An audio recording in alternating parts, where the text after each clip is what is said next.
Hello and welcome to my hobby bench once again. On the table I've got just a spectacular example of OS engineering, and this just so happens to be an OS 61 SF engine, and I believe, looking at that, let me stick my head in here, this is the ABN version. This is a recent acquisition that was on an airplane from a Facebook Marketplace deal. And I bought it specifically so that I could test Boca's website again to check to make sure that their listings are correct for these engines.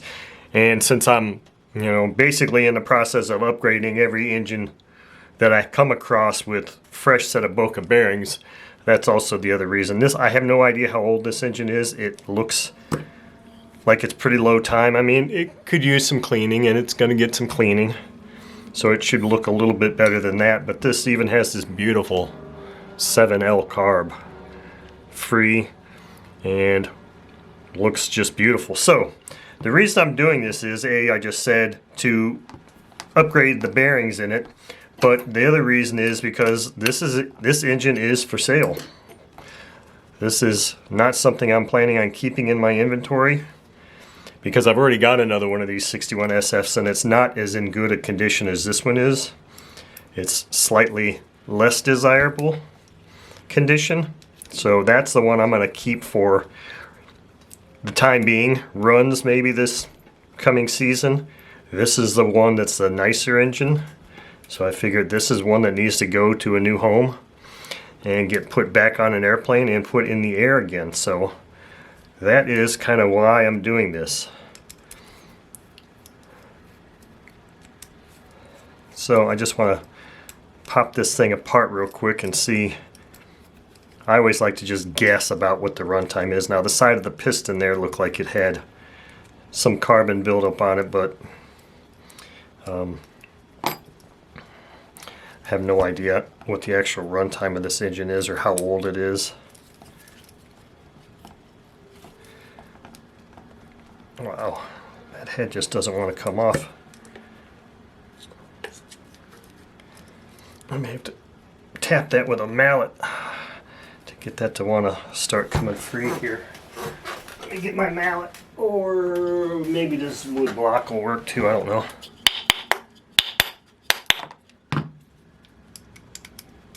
There we go.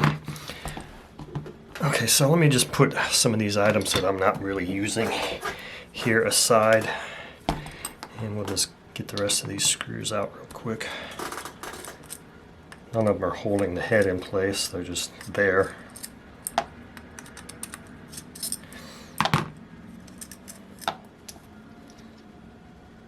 Okay,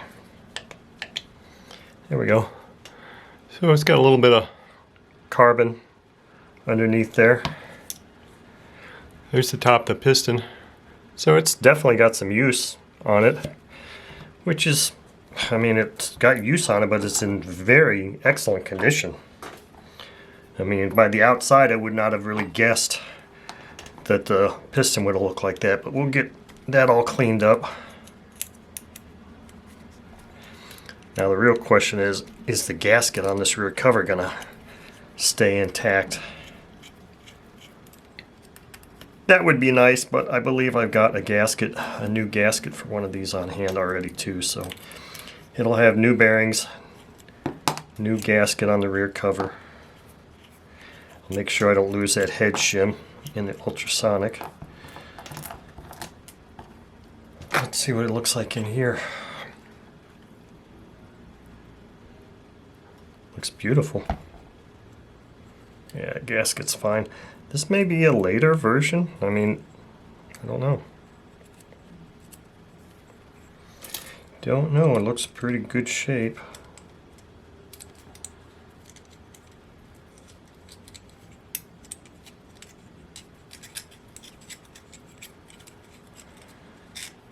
There we go. There we go. Got that gasket off intact.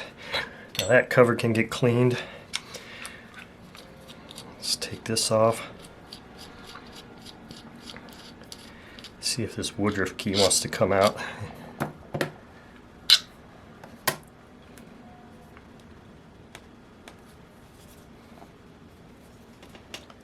feel it kind of moving.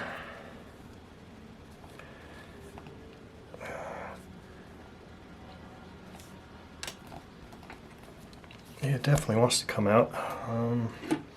Trying to think of the best way to get it out. I never really understand how to get these things out if they're kind of stuck in there like that.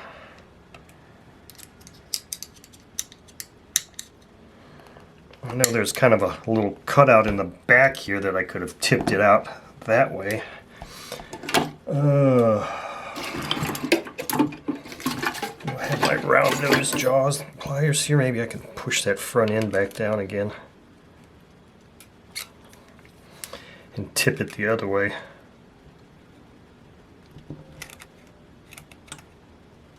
There we go. That's what I wanted to do. It'll tip out easier that way. And there's our thrust washer,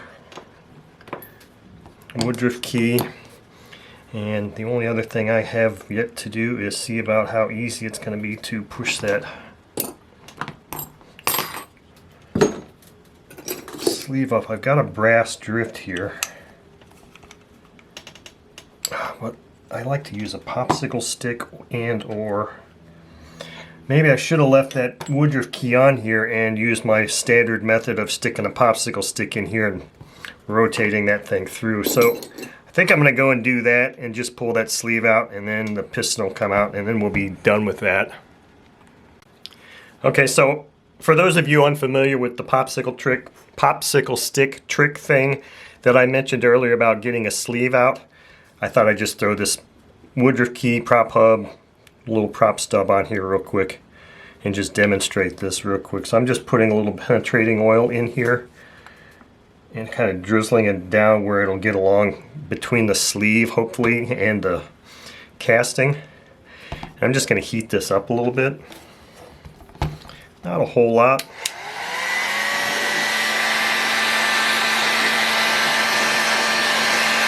Hopefully it won't take a lot of heat.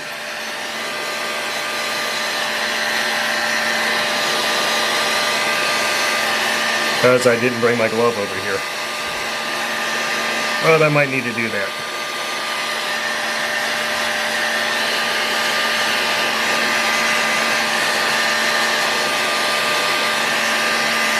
Let's see if that's enough. So I cut the tip of this popsicle stick just a little bit so it would fit inside the port here, and you just stick it in here and do one of these things where you just kind of, and see how the sleeve started to come up there? Now with my round nose pliers, I can just kind of possibly get up here and just kind of lever this out some more. Like that. And then, maybe, if it'll work, use these nice new soft jaw pliers to pull it out the rest of the way. I've never been successful in getting these soft jawed pliers to work yet. Okay, it took a little bit more heat, but that's a really nice fitting piston and sleeve. How hot that is. This is pretty warm. So now this connecting rod or this piston should just come right out here. Let's get my other little tool here that I use to snag these things.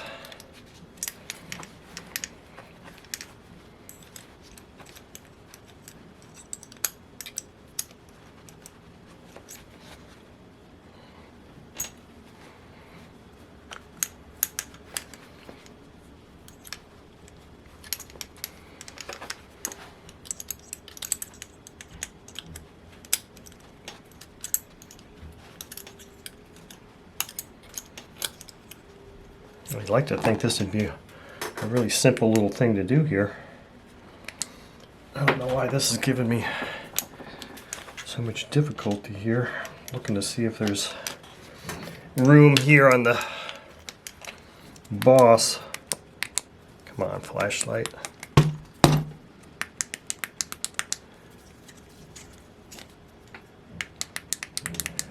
Well, figures right when I need a flashlight to be working.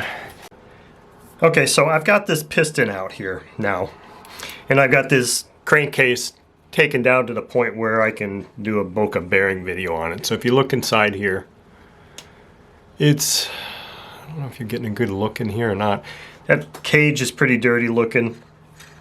They don't sound too bad, but they're going to get replaced anyway. So we don't need this any further. But I want to explain a little bit about why this seemed to give me a lot of difficulties getting off the crank pin when it should not have. But here's the reasons why. So if you look in here very closely, it was stiff going this way. And see, there's a little bit of movement there, and it's still rather stiff. But see, that's the key, is that little bit of movement that you just saw. I'm going to put a little bit of oil in here again and start trying to free that up some more, because that needs to be very silky smooth to get off of there. And it's hard. You can't sit here and do this kind of thing with it when it's in the engine, so you're relegated to just putting some oil in there, heating it up, and then just kind of moving it back and forth while it's in the crankcase there, trying to get it to do this. Because the other thing is that sometimes it doesn't want to flip-flop like this. It'll get stuck like this one way, and the pin, this basically has to be free moving so that you can get that out of the crankcase very easily. So the next thing I want to do here is, and now that I've got this freed up, that's what enabled it to come out. It took another 5 or 7 minutes or so of me screwing around with it. I want to zoom way in here because I want to show you the top of this piston. And what I've got here, let me zoom out again real quick. I've got, yes, I still do use some of this LA's Totally Awesome cleaner, and I've got about, maybe a 1/8 of a gallon left here. And I always like to keep some in one of these little mason jars because I use it for cleaning various parts. So I'm gonna, and that jug is years old. So I want to just kind of demonstrate how I like to still use LA's Totally Awesome cleaner in a way that's safe for the engine. And I usually use it when I'm trying to clean up a piston, the carbon off a piston. So here I've got a clean Q-tip, and I want to show you how quickly and easily this works.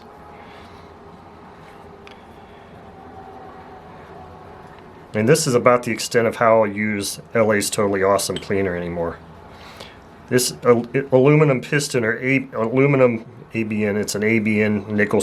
So it's an aluminum piston, but it's probably got a high silicon content in it, so it can't be discolored. But I mean, look how quickly this cleaner actually just eats that carbon away. And it'll do the same thing on other parts too, but I like to use it on the piston because it can't discolor this piston. But I mean, look at that. So yes, I do clean a lot of these engines I service and engines of my own. I do a lot of cleaning by hand. And you may say, well, why do you do that? And it's like, well, because that's kind of just part of the service level. I want you to understand that I'm not just throwing these things in a parts cleaner and walking away. I'm actually handling and touching these engines and caring for them as if they were mine. Because at least for that point in time when they're in my hands like this, they are. And I do take good care of these things. So that's why I still have LA's Totally Awesome cleaner. I mean, is that perfect? No, but is it a lot better than it was? Heck yes. And I go get another Q-tip and I can make it look perfect too if I just keep doing it. But I don't want to bore you all with too many of those little details, but it's just another example of how I care for these engines and how I clean up some of these parts. Now there's a little bit of carbon here on this base of this connecting rod. I can get that off. Would that come off in the parts cleaner? Possibly, but in a way it's kind of fun to watch it come clean right in my hands there. So there you go. That's the conclusion of this disassembly of this 61 SF engine, which, like I said in the very beginning, is going to be up for sale. If you're interested in this engine when it's done, you have to email me.